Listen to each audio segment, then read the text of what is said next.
இன்றைக்கு வயது மூத்தவர்கள் பெரிய அளவிலான அந்த அந்த 100 வயதை கடந்தவர்களுடைய வாழ்வு என்பது உலகம் முழுவதும் எல்லா நாடுகளிலும் அதிகரித்து வருகிறது. ஐரோப்பிய நாடுகளில் 100 வயதை கடந்தவர்கள் எண்ணிக்கை பெரிய அளவில் இன்றைக்கு அதிகரித்து வருகிறது. ஜப்பான் போன்ற நாடுகளிலும் 100 வயதை கடந்தவர்கள் 120 வயதை கடந்தவர்கள் என்றும் கூட ஏராளமான பேர் இருக்கிறார்கள். இந்தியா இன்றைக்கு உலகிலேயே அதிகமான மக்கள் தொகை கொண்ட நாடாக இருந்தாலும் இந்தியாவில் இருக்கிற 36 மாநிலங்களில் பெரிய மாநிலங்களை எடுத்துக்கொண்டால் பெரிய மாநிலங்களில் ஒவ்வொரு மாநிலத்திலும் ஒரு 13,000 to 16,000 வரை 100 வயதை கடந்தவர்கள் இருந்து கொண்டிருக்கிறார்கள் என்கின்ற புள்ளிவிவரங்கள் இன்றைக்கு நமக்கு மிகுந்த சந்தோஷத்தை தருகிறது. தமிழ்நாட்டை பொறுத்தவரை 16,300, ராஜஸ்தானை பொறுத்தவரை 14,976. இந்த வகையில் ஒவ்வொரு மாநிலத்திலும் பெரிய மாநிலங்களில் ஒரு 14,000 முதல் 16,000 வரையிலான எண்ணிக்கை கொண்டவர்கள் 100 வயதை கடந்தவர்கள் வாழ்ந்து கொண்டிருக்கிறார்கள். எனவே இந்த 70 வயது 80 வயது என்பது கூட பெரிய அளவிலான வயது இல்லை. இவர்கள் அதை கடந்தும் நம்மிடையே வாழ்ந்திருக்க வேண்டும். இந்த வருகை தந்திருக்கிற வணிகர்களை பொறுத்தவரை நீங்கள் தமிழ்நாட்டின் பல்வேறு பகுதிகளிலிருந்து வருகை தந்திருக்கிறீர்கள். உங்களுக்கு இந்த வியாபார நிமித்தமாக ஏற்படுகிற அந்த மன உளைச்சல், பணிச்சுமை பெரிய அளவில் இருந்து கொண்டுதான் இருக்கும். எனவே உங்களுடைய சகோதரனாக உங்களுக்கு நான் அறிவுறுத்த விரும்புவது, என்னதான் பணிச்சுமை இருந்தாலும், என்னதான் மன உளைச்சல் இருந்தாலும், தினந்தோறும் உடற்பயிற்சி என்கின்ற ஒரு விஷயத்தில் நீங்கள் மிக கவனமாக இருக்க வேண்டும். நம்முடைய இங்கே பேசியவர்கள் எல்லாம் எடுத்து சொன்னார்கள். அவர் இன்று பார்த்தால் காலையில் கோவையில் இருக்கிறார், மாலையில் ராமநாதபுரத்தில் இருக்கிறார், இரவு சென்னைக்கு வந்து உறங்குகிறார் என்றெல்லாம் மகிழ்ச்சியோடு சொன்னார். என்னதான் சுற்றினாலும் அவர் சிவன் பூங்காவில் தினந்தோறும் அங்கே யோகாசனம் செய்வதையும் நடைபயிற்சி செய்வதையும் தலைகீழாக நிற்பதையும் அவர் விடுவதில்லை. இது அவருடைய இளமைக்கு பெரிய அளவிலான ரகசியம். பேசிக் கொண்டிருக்கிற எனக்கும் கூட 60 வயதை கடந்து 64 வயது ஆகிக் கொண்டிருக்கிறது. 64 வயது கொண்ட நான் ஒவ்வொரு நாளும் 10 to 15 கிலோமீட்டர் தூரம் நடக்கிறேன், ஓடுகிறேன் ஒவ்வொரு நாளுமே. நீங்க கூட கேட்கலாம், அது எப்படி முடியும், இவ்வளோ பிஸியான அரசியல் இருக்கிறது, எப்படி உங்களால 15 கிலோமீட்டர் வரைக்கும் நடக்க முடியும், ஓட முடியும்? யாரும் 4 மணிலிருந்து 6 மணி வரைக்கும் யாரும் எதுவும் பண்ண போறதில்லை. எல்லாருமே படுக்கையில படுத்து போறணும்னு தான் இருப்போம். நான் அந்த நேரத்தில் போயிருப்பேன். 4 மணிக்கு எழுந்துப்பேன் டெய்லி. 2 மணிக்கு போய் படுத்தாலும் 4 மணிக்கு எழுதுப்பேன். இன்னைக்கு காலையிலையும் 13 கிலோமீட்டர் நடந்திருக்கிறேன். நேற்றுக்கு 14 கிலோமீட்டர் நடந்தேன். ரேஸ் கோர்ஸ்குள்ள போனோம்னா ஒரு 5 ரவுண்டு 12 கிலோமீட்டர் முடிப்பேன். போட் கிளப்ல போனால் ஒரு 13 கிலோமீட்டர் ஒரு 7 ரவுண்டு முடிப்பேன். இந்த மாதிரி டெய்லி போகலன்னா என்னால் இருக்கவே முடியாது.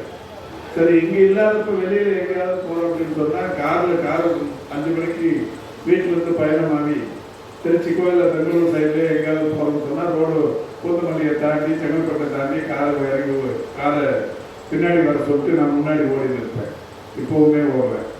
எந்த மருத்துவமனை ஆய்வுக்கு போனாலும் கூட அங்கே காலையில் நடந்து தான் போவேன். ஒரு 14-15 கிலோமீட்டர் போனால் மட்டும்தான் எனக்கு அன்னைக்கு ஒரு நல்ல நிறைவான நாளாகவே இருக்கும். அது போகலன்னா ரொம்ப கஷ்டமாக இருக்கும். ஏன் சொல்றேன்னா, நிறைய பேர் நினைப்பாங்க இதெல்லாம் நமக்கு நிறைய வேலை அப்படின்றாங்க. வேலை இருக்குன்னா ஆனால் நம்ம உடம்பு முக்கியம். சுவர் இருந்தால்தான் சித்திரம். அதனால நீங்கள் என்னதான் தொழில் பண்ணாலும், என்னதான் சம்பாத்தியம் பண்ணாலும், நடக்கிறத ஓடுறத காலையில் ஒரு நல்ல உடற்பயிற்சி, எல்லா உடற்பயிற்சியை காட்டிலும் நடப்பது அதிகாலையில் இந்த ஜாக்கிங் சொல்றாங்கல்ல, இது ரொம்ப அவசியமான ஒன்று. நான் 2004 நானும் ஜோதிலிங்க மன்னனுடைய நண்பர் ஜம்பலிங்கம் அவர்களும் மதுரையில் நடந்த ஒரு கலைஞருக்கு பாராட்டு விழா, செம்மொழி அந்தஸ்தை தமிழகத்திற்கு பெற்றுத்தந்த கலைஞருக்கு கவிப்பேரரசு வைரமுத்தவர்கள் ஒரு பாராட்டு விழாவை நடத்தினார்.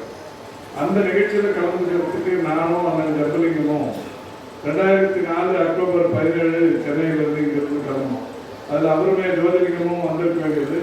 அன்னைக்கு அவர் வேற ஒரு பணி நிமித்தமாக வராமல் போயிட்டார். அவருடைய நண்பர்கள்லாம் நாங்கள்லாம் சேர்ந்து தான் ஒரு 7 பேர் ஒரு காரில் போனோம். பெரம்பலூரை தாண்டி நாராயணமங்கலங்கிற ஊர்கிட்ட போகும்போது காரை எதை